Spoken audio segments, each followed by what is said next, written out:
16 दिसंबर 4 साल पहले चलती बस में निर्भया से दरिंदगी।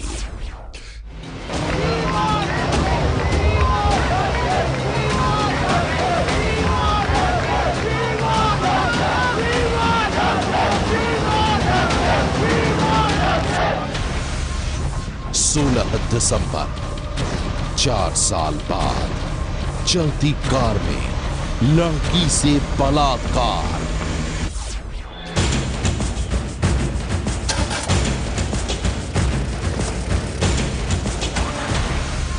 कब बदलेगी दहशत की तस्वीर?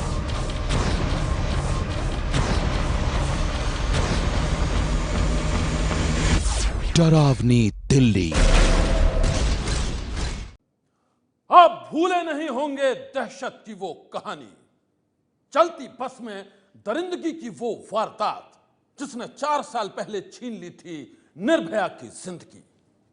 तब से लेकर आज तक दिल्ली बहुत बदल गई है। नहीं बदली है तो सिर्फ डरावनी दिल्ली की तस्वीर। और अब एक बार फिर बलात्कार की खौफनाक कहानी से दहल गई है पूरी दिल्ली। कार में सवार वो लड़की चीख रही थी और वो उसे पीट रहा था। वो बचने के लिए छटपटा रही थी और वो उसे जान से मारने की धमकी दे रहा था। डरी सहमी लड़की खामोश हो गई और फिर रात के सन्नाटे में दिल्ली की सड़कों पर दौड़ती कार में ही वो लड़की बन गई बलात्कार की शिकार। जी हां, पुलिस की गिरफ्त में खड़ा यह वही शख्स है जिसने चलती कार में 20 साल की एक लड़की से बलात्कार किया है। जान से मारने की धमकी देकर उसके साथ घिनौनी हरकत की है। नाम है अवनीश। पुलिस के मुताबिक 20 साल की वो लड़की दिल्ली नौकरी की तलाश में आई थी। शाम ढलने के बाद जब वो घर जाने के लिए बस स्टॉप पर खड़ी थी, तभी अवनीश एक SX4 कार में सवार होकर उसके पास आया। अवनीश ने लड़की को लिफ्ट देने का झांसा दिया तो वो लड़की बातों में आ गई। वो कार में बैठ गई और फिर चलती ही कार में वो बन गई बलात्कार की शिकार। एक विक्टिम थी जो यहाँ पे एक जॉब तलाश करने के लिए आई थी हमारे साउथ डिस्ट्रिक्ट में, और जब वो वापस परसों शाम को वापस जाना उसने किया तो इसको ये अक्यूज्ड जो एक शेयर्ड कैब चलाता है, उसने इसको ऑफ़र किया कि मैं आपको ड्रॉप कर दूंगा। जब ये ड्रॉप उसमें बैठ गई, चूँकि उसको बहुत ज़्यादा दिल्ली के रास्तों का पता नहीं है, तो उसने उसको अपने कैब में बैठाया, रात को 3-4 घंटा घुमाता रहा और उसके बाद उसको एक जगह सेक्लूडेड जगह ले जाके उसके साथ रेप किया। पुलिस के मुताबिक 20 साल की लड़की से बलात्कार के बाद अवनीश उसे जान से मारने की फिराक में था, लेकिन मौका देखकर लड़की कार से निकल भागी। थोड़ी ही दूर पर पुलिस की पेट्रोलिंग गाड़ी थी। लड़की वहां पहुंची और फिर उसने पुलिस वालों को सुनाई अपनी खौफनाक आपबीती। एक 20 साल की युवती से रेप का मामला सामने आया है। हम आपको बता दें कि देर रात का ये मामला है और इस वक्त ये जो आप कार देख रहे हैं जो थाने में इस वक्त खड़ी हुई है SX4, यही वो कार है जिसके अंदर इस वारदात को अंजाम दिया गया है। असल में ये बताया जा रहा है, जो युवती ने पुलिस को शिकायत दी है कि वो नोएडा की रहने वाली है और नौकरी की तलाश में थी। एम्स के आसपास वो बस स्टैंड पर बस का इंतजार कर रही थी, तभी इस गाड़ी के अंदर जो ड्राइवर था उसने गाड़ी रोकी, लिफ्ट देने की बात कही और उसके बाद गाड़ी के अंदर ही महिला के साथ रेप की वारदात को अंजाम दिया। पुलिस के मुताबिक बलात्कार की शिकार बनी लड़की की खौफनाक आपबीती सुनकर फौरन ही एक्शन लिया गया। महिला पुलिसकर्मी के साथ लड़की को मेडिकल चेकअप के लिए अस्पताल भेजा गया और फिर शुरू हो गई कार में बलात्कार करने वाले दरिंदे की तलाश। जल्द ही लड़की की निशानदेही पर पुलिस ने वो कार भी बरामद कर ली जिसमें वो दरिंदगी की शिकार बनी थी। जब उसने रेप किया उसके बाद वो अपने आप को जब ईज करने गया तो इसको मौका मिला, इस विक्टिम को, और ये गाड़ी से निकल के एकदम बाहर आ गई। उस वक्त हमारी एक जो रात में हमारी रोड पेट्रोल गाड़ी होती है, रोड पेट्रोल की गाड़ी पे हमारे 2 पुलिस ऑफिसर्स जो रात को पेट्रोलिंग कर रहे थे, इन्होंने उनको देखा और रात को ब्लिंक कर लाइट लेकर सायरन जला के, तो उन्होंने देखा पुलिस है, उनको रोक लिया। रोक के उनको अपना आप बीती बताया कि मेरे साथ ऐसे ऐसे ये इंसिडेंट हुआ है। लेडी स्टाफ मौके पे बुलाया, इनको विक्टिम को हमने हमारी जो जिप्सी में बैठाया और उनसे कहा कि अगर आप जगह को आइडेंटिफाई कर सकते हैं तो प्लीज़ कर दीजिए। उन्होंने जब मौका दिखाया तो उन्हें बताया कि यहाँ पे मेरे साथ इंसिडेंट हुआ। वहाँ पे उस वक्त हमें कोई गाड़ी नहीं मिला। चूँकि इनके साथ सेक्सुअल असॉल्ट हुआ तो हमने इनको इमीडिएटली मेडिकल एग्जामिनेशन के लिए हॉस्पिटल में भेज दिया। पुलिस के मुताबिक बलात्कार के कुछ घंटे बाद ही वारदात में इस्तेमाल उस कार को बरामद कर लिया गया। कार के नंबर की पड़ताल की गई तो उसके मालिक का भी पता चल गया। कार मालिक ने बताया कि कार उसके ड्राइवर अवनीश के पास थी और जब जाल बिछाकर ड्राइवर अवनीश को पकड़ा गया तो उसने अपने गुनाहों का भी इकरार कर लिया। वारदात हुआ, उस गाड़ी का रजिस्ट्रेशन नंबर लेके फिर हम उसके ओनर तक पहुंचे जिसका कोटला मुबारकपुर का एड्रेस आ रहा था। मालिक को जब हमने उठाया तो उसने बताया कि ये गाड़ी उनके ड्राइवर के पास थी और वही ड्राइवर उसको चला रहा था। हमने कहा कि भाई ठीक है, आप अपने ड्राइवर को बुलाइए। ड्राइवर को जब उन्होंने फ़ोन किया तो ड्राइवर का फ़ोन स्विच ऑफ आता है। उसके बाद उसके फ़ोन का जो CDR लेके हमने जो एनालिसिस करना शुरू किया। इंटरोगेशन में जब ये प्रोसेस में हमें कोई 1:30 बजे के आसपास हम एक पर्टिकुलर जगह को हम ज़ीरो डाउन कर पाए कि वो ये यहाँ पे हो सकता है। वहाँ 2 बजे के आसपास जब हमारी पुलिस टीम ने रेड किया तो ये एक्यूज्ड अलॉन्ग विद अपने एक दोस्त के साथ शराब पीने की तैयारी में थे, जिसको वहाँ से उठाया और उठा के जब इसका प्रिलिमिनरी इंटरोगेशन किया तो उसने कन्फेस किया कि हाँ ये वारदात उसने किया है। उसके बाद इसका फिर हमने मेडिकल एग्जामिनेशन किया। दिल्ली में 20 साल की एक लड़की से चलती कार में बलात्कार करने वाला ड्राइवर अवनीश अब सलाखों के पीछे है, लेकिन इस खौफनाक वारदात से एक बार फिर उस घटना की याद ताजा हो गई है जिसने 4 साल पहले पूरे देश को थर्रा दिया था। 16 दिसंबर 2012 की वही खौफनाक वारदात जब चलती बस में दिल्ली की निर्भया से दरिंदों ने गैंग रेप किया था और फिर दर्द से तड़पती निर्भया की मौत हो गई थी। दिल दहला देने वाली उस वारदात के बाद बलात्कार के खिलाफ सख्त कानून भी बन गया है, लेकिन हैरानी की बात तो यह है कि इसके बाद भी दिल्ली में रहने वाली लड़कियों का खौफ ने पीछा नहीं छोड़ा है।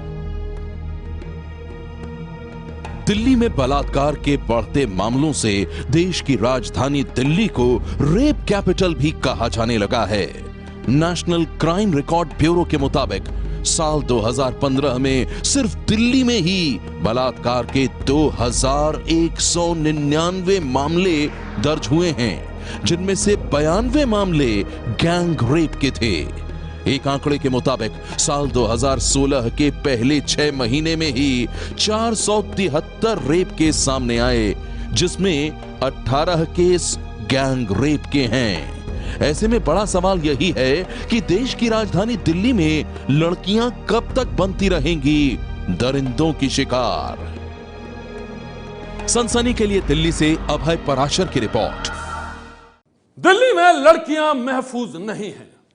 घर से बाहर निकलते ही बदमाशों की नजरें उनका पीछा करने लगती हैं और जैसे ही उन बदमाशों को मिलता है मौका, लड़कियां बन जाती हैं दरिंदगी की शिकार। दिल्ली में क्या होता है जब एक अकेली लड़की रात के सन्नाटे में घर जाने के लिए निकलती है, अब आप यह भी देख लीजिए। एक अकेली लड़की जब दिल्ली की सड़कों पर रात के सन्नाटे में अपने घर जाने के लिए किसी बस या कैब का इंतजार करती है तो क्या होता है? ड्रॉप कर देता हूँ। नहीं, मुझे ड्रॉप आप क्यों करेंगे? मुझे ड्रॉप। दिल्ली में किसी बस स्टॉप पर खड़ी लड़की को लोग न सिर्फ घूरते हैं बल्कि उनसे गंदे गंदे सवाल भी करते हैं। चलना हो तो बताओ। आप मुझे कहाँ लेके जाने वाले हैं? आप मुझे पहले ये बताइए ना। मेरा ऑफिस है यहाँ पर। मैं आपके ऑफिस क्यों जाऊँ? 20,000 हाईवे पे। एक अकेली लड़की को देखकर कोई मदद के बहाने साजिश का जाल बिछाता है तो कोई उसे अपनी बदनीयती का शिकार बनाने के लिए तरह तरह की चालें चलता है। हेलो, एक सेकंड। हाय, बोलिए। अकेला हूँ मैं, मेरा काम। तो आप अकेले हैं तो इसमें मैं क्या कर सकती हूँ? नहीं मतलब we want like I you available और देश की राजधानी दिल्ली की ये वो हकीकत है जिसकी हर तस्वीर बेहद डरावनी है और ऐसी ही एक खौफनाक कहानी की शिकार बनी थी दिल्ली की निर्भया। चलती बस में निर्भया के साथ सामूहिक बलात्कार और उसे मौत के अंजाम तक पहुंचाने वाले दरिंदों की कहानी को आप भूले नहीं होंगे। तब उस खौफनाक वारदात ने पूरे देश को दहला दिया था, लेकिन ताज्जुब की बात तो ये है कि दिल दहला देने वाली उस घटना के बाद भी नहीं बदली है दिल्ली की डरावनी तस्वीर। आज भी दिल्ली की सड़कों पर सुरक्षित नहीं है लड़कियां। एक अकेली लड़की और दिल्ली के बेखौफ मन चले। ड्रॉप कर देता हूं। नहीं, मुझे ड्रॉप आप क्यों करेंगे? मुझे ड्रॉप। सनसनी की खास तहकीकात 16 दिसंबर 2012, दहशत की वो तारीख जब दिल्ली में चलती बस में गैंगरेप की कहानी से लोग कांप गए थे। तब दरिंदगी की शिकार बनी निर्भया की दास्तान ने पूरे देश को दहला दिया था। खौफ की वो तारीख तो बीत चुकी है, लेकिन इसके बाद भी नहीं बदली है दिल्ली की डरावनी तस्वीर। वो तस्वीर जिससे हर लड़की को लगता है डर। खुफिया कैमरे में कैद खौफनाक हकीकत, दिल्ली की सड़कों पर दहशत के साए। एबीपी न्यूज की सनसनीखेज तहकीकात। देश की राजधानी दिल्ली में कितनी महफूज है महिलाएं? एबीपी न्यूज संवाददाता फराह खान इसी बात की तहकीकात के लिए दिल्ली की सड़कों पर निकली थी। अपने खुफिया कैमरे और टीम के दूसरे साथियों के साथ पहचान छुपाकर फराह सबसे पहले पहुंची दिल्ली के पॉश इलाके डिफेंस कॉलोनी में। रात के करीब 9 बजे थे। फराह डिफेंस कॉलोनी मार्केट के पास खड़ी थी। कुछ ही पल बीते थे कि अचानक स्कूटी पर सवार अधेड़ उम्र का एक शख्स वहां आया और लिफ्ट देने के बहाने उसने एबीपी न्यूज संवाददाता फराह खान के साथ बदतमीजी शुरू कर दी। क्या क्या बोल रहे हैं? कहाँ चलना है? किस लिए? किस लिए? अब मैं क्यों खड़ी हूँ? मैं अपनी कैब का वेट कर रही हूँ। डिफेंस कॉलोनी मार्केट के पास पहचान छुपाकर खड़ी एबीपी न्यूज संवाददाता फराह खान ने स्कूटी सवार इस शख्स को बताया कि वो यहाँ अपनी ऑफिस के कैब का इंतजार कर रही हैं। ये सुनकर वो वहाँ से चला गया। 1 सेकंड रुकिए। लेकिन थोड़ी ही देर बाद वो दोबारा आया और फिर उसने क्या कहा, अब जरा आप ये भी सुन लीजिए। आप अभी आए थे ना? आप अभी? हाँ, अभी तो आए थे आप।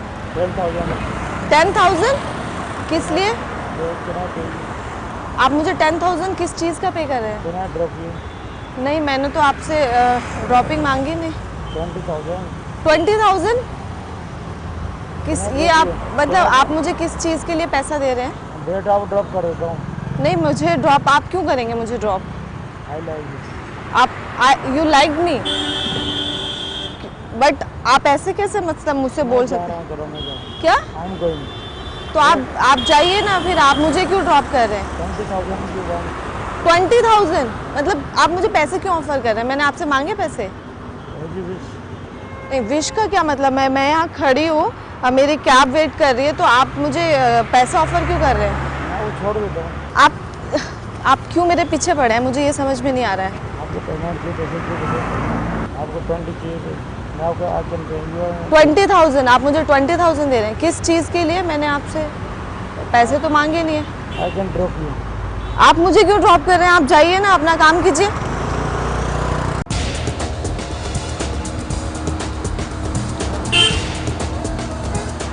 अधेड़ उम्र का एक शख्स जिसका अपना परिवार होगा, जिसके घर में बड़े बड़े बच्चे होंगे, और वही शख्स अपनी बेटी की उम्र की लड़की के साथ बदतमीजी कर रहा था। कहानी यहीं खत्म नहीं होती है। सड़क किनारे एबीपी न्यूज संवाददाता फराह खान को अकेली देखकर ये शख्स किसी भी तरह उसे अपने साथ ले जाने पर आमदा था। फराह के लिफ्ट लेने से मना करने के बाद भी वो बार बार वहां आ रहा था और उसके साथ ही बढ़ती ही जा रही थी उसकी नागवार हरकतें। आप शायद तीसरी बार आ रहे हैं। हाँ क्यों आप इतना परेशान क्यों हैं? पहले तो आप ये बताइए। चलना हो तो बताओ। आप मुझे कहाँ लेके जाने वाले हैं? आप मुझे पहले ये बताइए ना। मेरा ऑफिस है यहाँ पर। मैं आपके ऑफिस क्यों जाऊँ? 20,000 आई विल पे। आप मुझे 20,000 क्यों पे कर रहे हैं? वैसे फ्रेंडशिप। फ्रेंडशिप मैंने तो नहीं कहा आपसे फ्रेंडशिप फिर कर। आप जाओ। मतलब अगर यहाँ पे कोई लड़की खड़ी है तो आप उससे इसी तरह पेश पुलिस वाले कर। आ जाएंगे, आपको उठा के ले जाएंगे। मुझे क्यों उठा के ले जाएंगे? आप मुझे परेशान कर रहे हैं। क्या नाम है आपका? एक सेकंड रुकिए।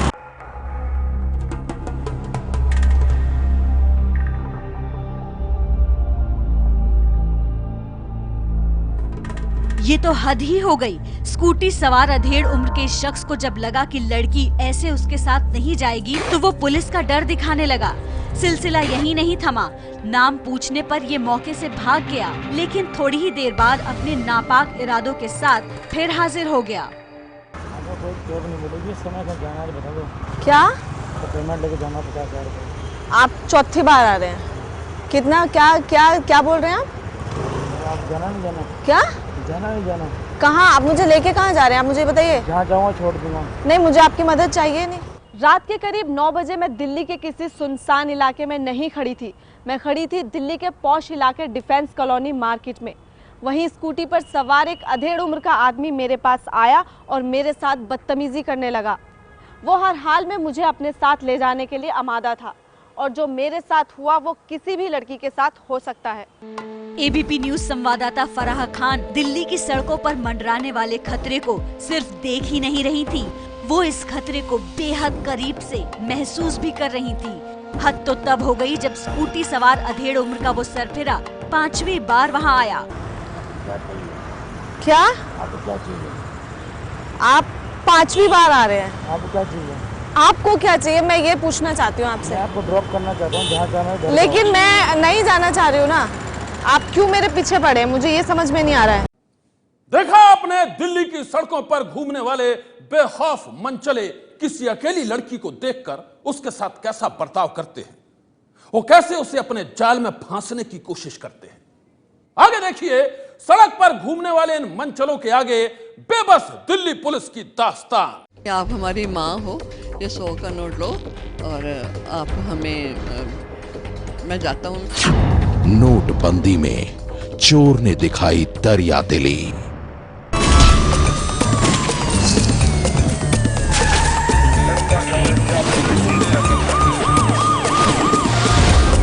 सनसनी। निर्भया कांड, गैंगरेप के बाद मौत की वो डरावनी कहानी जिसने 4 साल पहले पूरी दिल्ली को दहला दिया था। तब उस खौफनाक वारदात के बाद लोगों ने पूरे देश में विरोध प्रदर्शन किया था, लेकिन इसके बाद भी देश की राजधानी दिल्ली की डरावनी तस्वीर नहीं बदली है। आप क्यों मेरे पीछे पड़े हैं? मुझे ये समझ। निर्भया कांड के बाद भी देश की राजधानी दिल्ली की डरावनी तस्वीर नहीं बदली है और ये सच सामने आया है एबीपी न्यूज की इस खास पड़ताल के बाद। एबीपी न्यूज के खुफिया कैमरे में कैद ये वो मनचले हैं जो दिल्ली के पॉश इलाके डिफेंस कॉलोनी में पहचान छुपाकर खड़ी हमारी संवाददाता से बदसलूकी कर रहे थे। कोई लिफ्ट के बहाने अपने नापाक इरादों को जाहिर कर रहा था, कोई बेशर्मी के साथ बातें कर रहा था, तो कोई कर रहा था गंदे इशारे। हेलो, एक सेकंड। हाय, बोलिए। अकेला हूँ मैं, मेरा काम।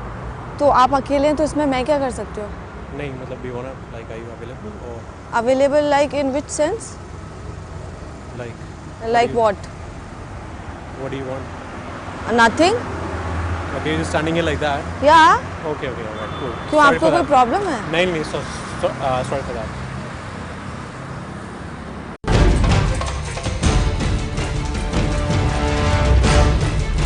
हैरानी की बात तो ये है कि ये सब दिल्ली के एक ऐसे इलाके में हो रहा था जिसकी गिनती पॉश इलाकों में से होती है, लेकिन इसके बाद भी पुलिस नदारद थी। इस दौरान कई मनचले आए और अपनी डरावनी और बेशर्म हरकतों के साथ चले गए और जब सभी चले गए तब वहां आई दिल्ली पुलिस। एक जिप्सी में सवार पुलिस वाले गाड़ी से नहीं उतरे, वो गाड़ी में बैठे रहे और गाड़ी में बैठे बैठे ही उन लोगों ने एबीपी न्यूज संवाददाता को डराना शुरू कर दिया। परिचय देने पर पुलिस वालों ने कहा कि इस इलाके में मनचलों के साथ ही झपटमार भी घूमते रहते हैं और इसलिए वो तो सिर्फ इस खतरे से हमें आगाह कर रहे हैं। बाइक वाले ज्यादा वारदात करते हैं इस रोड पे। अच्छा, फोन वोन चुरा लेते हैं। अच्छा ले जाएंगे आप नहीं, मेरे साथ वो बैठे हैं ना लोग। पुलिस वाले इस संक्षिप्त बातचीत के बाद वहां से तो चले गए, लेकिन सवाल ये है कि जब दिल्ली पुलिस को इस इलाके में मंडराने वाले मनचलों और झपटमारों के बारे में सब कुछ पता है तो वो क्यों नहीं उनके खिलाफ कार्रवाई करती है? कहीं ऐसा तो नहीं कि दिल्ली पुलिस की ये बेरुखी ही ऐसे अपराधियों के हौसले बुलंद कर रही है जो महिलाओं के खिलाफ जुर्म करते हैं और उन्हें बनाते हैं अपनी बदनीयत का शिकार। निर्भया कांड के 4 साल बाद भी नहीं बदली है दिल्ली की कहानी। दिल्ली की सड़कों पर नापाक इरादों के साथ घूमते हैं बेखौफ मनचले और उनके आगे बेबस है दिल्ली पुलिस। ऐसे में सबसे बड़ा सवाल यही है कि आखिर देश की राजधानी दिल्ली में कब बदलेगी खौफ की ये तस्वीर? आखिर दिल्ली में कब तक लड़कियां यूं ही डर डर कर जीती रहेंगी? सन्नाटे को चीरती सनसनी जारी है। आगे देखिए नोटबंदी के बीच नोटों के चोर की रहम दिली।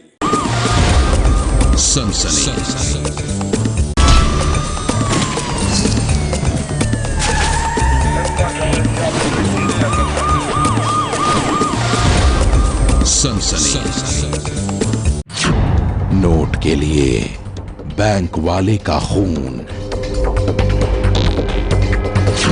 डॉक्टर ने खोली नोटों की फैक्ट्री, मंदिर के नोट ले गया शातिर और नोटबंदी में चोर ने दिखाई दरियादिली। आप हमारी माँ हो, ये 100 का नोट लो और आप हमें मैं जाता हूँ। नोटों के नए कांड। चोरों ने घर में सेंध लगाया। चोरों ने घर में रखे गहने और नोट पर हाथ साफ किए और वो चोर जिस घर में घुसे उस घर की मालकिन को चोरों ने गले लगाया और खर्च के लिए नोट भी दिए। क्या आपने ऐसे दरिया दिल चोरों को कभी देखा है? अगर नहीं तो खुद देख लीजिए। दक्षिणी दिल्ली के पॉश इलाके ग्रेटर कैलाश 2 में ये वही मकान है जहां चोरी की एक अनोखी वारदात ने सबको हैरान कर दिया है। ये चोरी 78 साल के बुजुर्ग महिला संतोष चानन की आंखों के सामने हुई।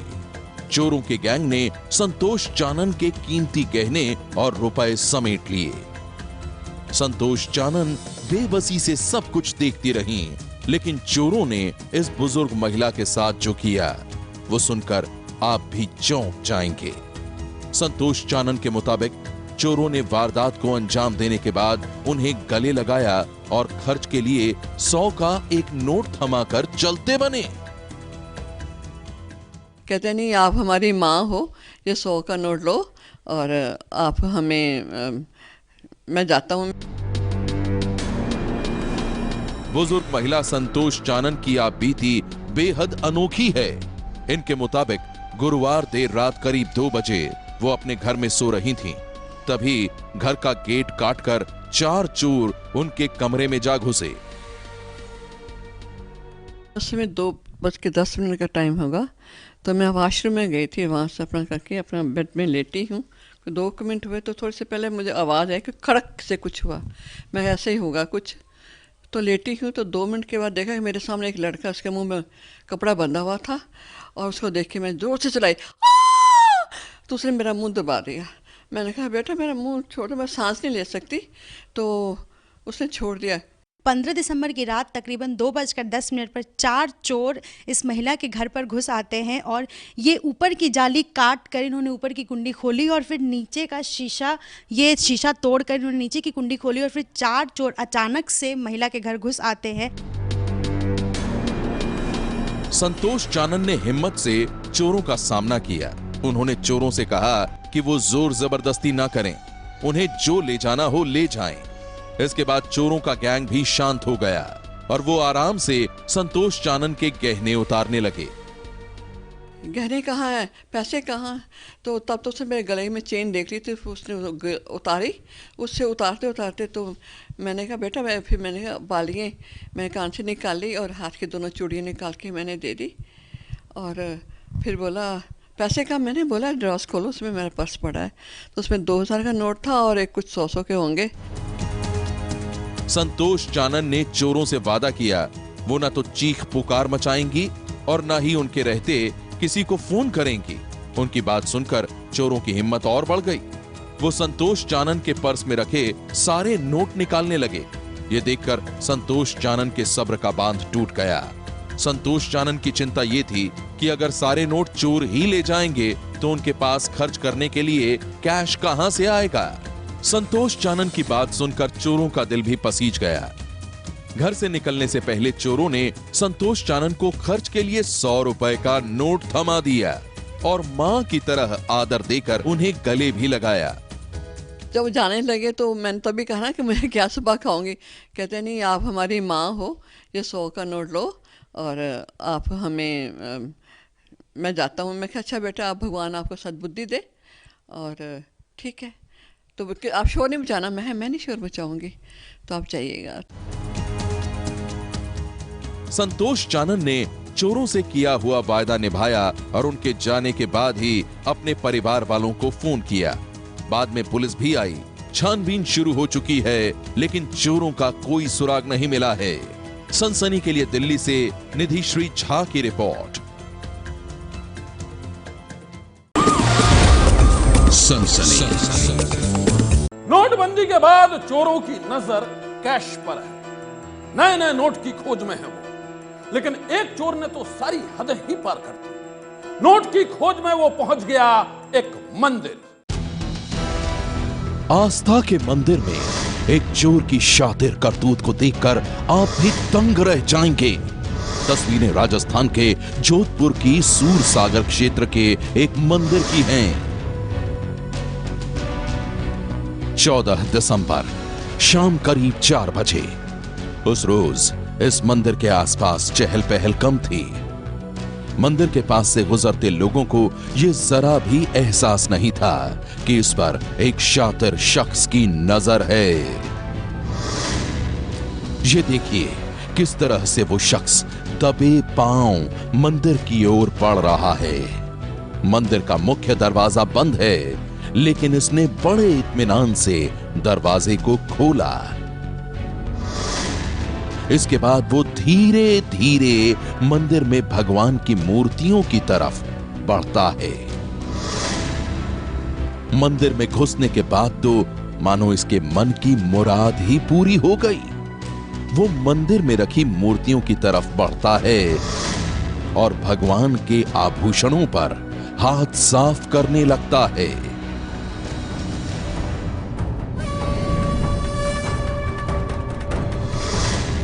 उसके हाथ जो कुछ भी लगता है वो उसे समेट लेना चाहता है।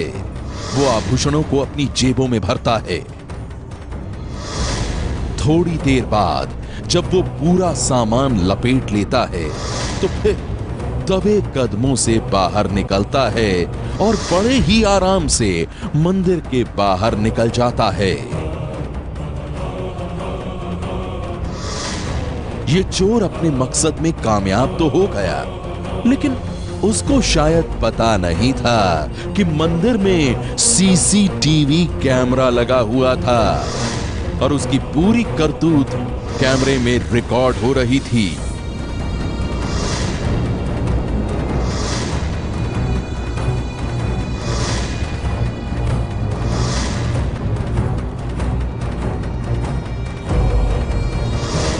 मंदिर में चोरी के इस वारदात के बाद फौरन पुलिस हरकत में आई।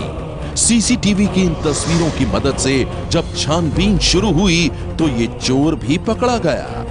मंदिर के कैश पर हाथ साफ करने वाला ये चोर नोट के किल्लत का मारा था या फिर पेशेवर अपराधी। पुलिस अब ये पता करने में जुटी है। सनसनी के लिए जोधपुर से करण पुरी की रिपोर्ट।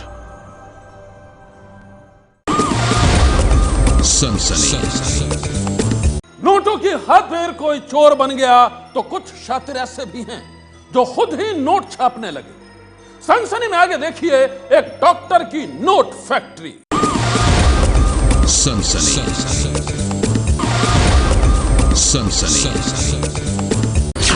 आपने देखा 2000 का नकली नोट, आपने देखा नकली नोट वाला एटीएम। अब देखिए 2000 के नकली नोट की प्रिंटिंग प्रेस। बेनकाब हुआ नकली नोटों का मास्टरमाइंड। 100 के नोट नहीं, 500 के भी नहीं, वो शख्स 2000 के नोटों का सबसे बड़ा राजा था। उसने अपने घर में 2000 के नोटों की मशीन ही लगा रखी थी। यही नहीं, एक रोज वो अपने घर में छापे हुए नोटों से शॉपिंग भी करने निकला था, लेकिन पहुंच गया हवालात। पुलिस कस्टडी में दोनों हाथों से चेहरा छुपाए खड़ा यही वो शख्स है जिसने अपने घर को नोटों की फैक्ट्री में तब्दील कर दिया था।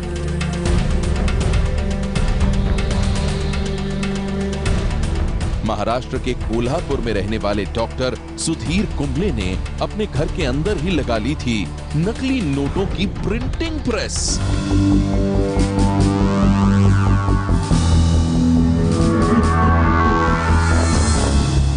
कैश के लिए जिस वक्त पूरा देश बैंक और एटीएम की लाइनों में लगा था, उस वक्त ये शातिर शख्स अपने ही घर में कर रहा था नकली नोटों की छपाई। नए नोटों के लिए घर में लगाई प्रिंटिंग प्रेस। पुलिस के मुताबिक शातिर सुधीर कुंबले अपने घर में लैपटॉप, स्कैनर और कलर प्रिंटर की मदद से 2000 रुपए के नकली नोट छापता था। इस शख्स की हिम्मत तो देखिए, 2000 का नकली नोट तैयार करने के बाद ये खुद ही उसे मार्केट में चलाने के लिए पहुंच गया। इसने एक दुकान से खरीदारी भी कर ली थी, लेकिन ऐन वक्त पर दुकानदार को इसके नोट पर शक हो गया और ये मास्टरमाइंड हो गया बेनकाब। कल एक सुधीर कुंबले नाम का इसम वहाँ गया। उन्होंने वहाँ से 200 रुपये का शूज़ खरीद किया और उनको 2000 रुपये का नोट दिया। नदाब इनको अंदर जाके उन्होंने थोड़ा नोट का आरबीआई गाइडलाइन के अनुसार उन्होंने नोट की जो चेकिंग करने के बाद उनको ऐसा मालूम पड़ा कि नोट बनावट है। थोड़ा सा डाउट आया, तो डाउट आने के बाद उन्होंने अंदर जाके उनके साथियों के साथ बातचीत किया तो उनको मालूम पड़ा कि ये नोट बनावट है। तो उन्होंने इमीडिएट इंफॉर्मेशन दिया लक्ष्मीपुरी पुलिस स्टेशन के यहाँ। तो हमारे पीएसआई गायकवाड़ और उनके स्टाफ वहाँ जाके उन्होंने कब्जे में लिया। नदाब इनका एफआईआर दाखिल करके लिया। शुरुआत में पुलिस समझती थी कि सुधीर के पास कहीं से नकली नोट आ गया होगा और ये जूते खरीदने के बहाने उस नोट को जैसे तैसे मार्केट में चलाकर पीछा छुड़ाना चाहता था। लेकिन तहकीकात करते करते पुलिस जब उसके घर तक पहुंची तो वहां का मंजर देखकर आंखें फटी रह गईं।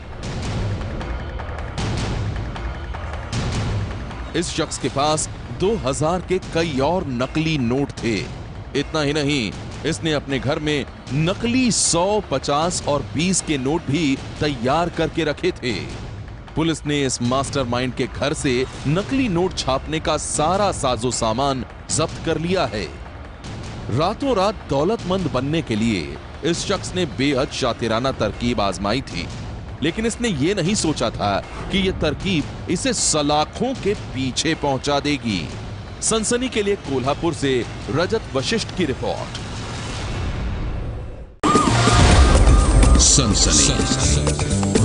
सन्नाटे को चीरती सनसनी जारी है। आगे देखिए करोड़ों की ब्लैक मनी के सफेद पोश सौदागर।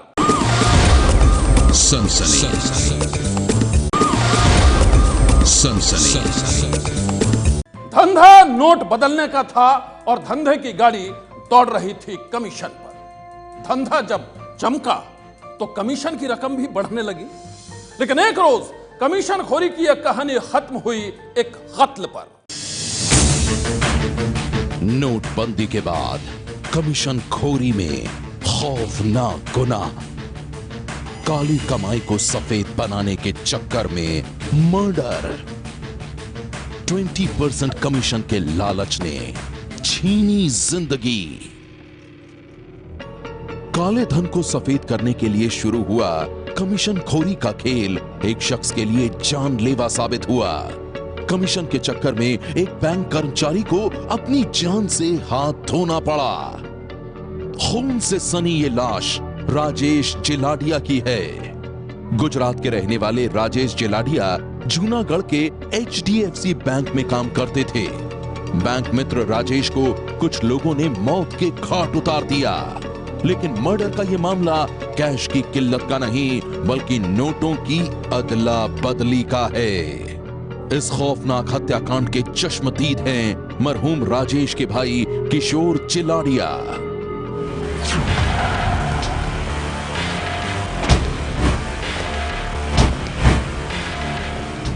राजेश की तरह उसका भाई किशोर भी HDFC बैंक में बैंक मित्र का काम करता है।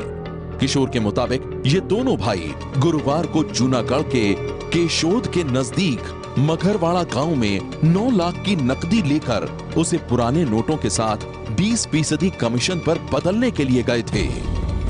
राजेश और किशोर का नोट बदलवाने के लिए आए लोगों से किसी बात को लेकर झगड़ा हो गया।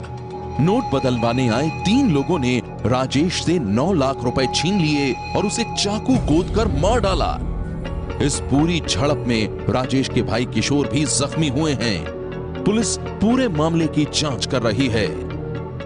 HDFC का जॉब करने वाला है, BC और TL दोनों पैसे चेंज करने के लिए और आरोपी को सामने वाले को मिला था, तो वो जगह पे पैसे लेने के गए कि भाई 20% एक बीजे को कम देना, तो लेने के लिए आया तो पुरानी भी ले गया, नई भी लेके चले गया। उसका नाम अभी इसमें मरण गए राजू भाई नाम के आहिरे, वो घटना स्थल पे मृत्यु पामे है। अभी आगे की तपास चालू है। पुलिस ने 3 में से एक आरोपी को गिरफ्तार कर लिया है। इस हत्या के बाद एक बड़ा सवाल ये खड़ा होता है कि बैंक मित्र राजेश के पास 9 लाख रुपए की रकम आई कहां से? नोटों की अदला बदली के बाद वो बैंक में पुराने नोट कैसे जमा करवाता था? कमीशन खोरी के इस खेल में क्या मरहूम राजेश और किशोर के साथ बैंक का कोई बड़ा अफसर भी शामिल था? ऐसे ही तमाम सवालों के जवाब पुलिस तलाश रही है। इस पूरे मामले में पुलिस ने राजेश के भाई किशोर का भी बयान दर्ज किया है। सनसनी के लिए जूनागढ़ से वीरेन व्यास की रिपोर्ट।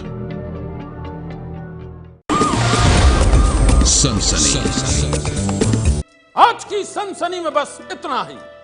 आप रहिएगा होशियार, सन्नाटे को चीरती सनसनी फिर तक दस्तक आपकी दहलीज पर।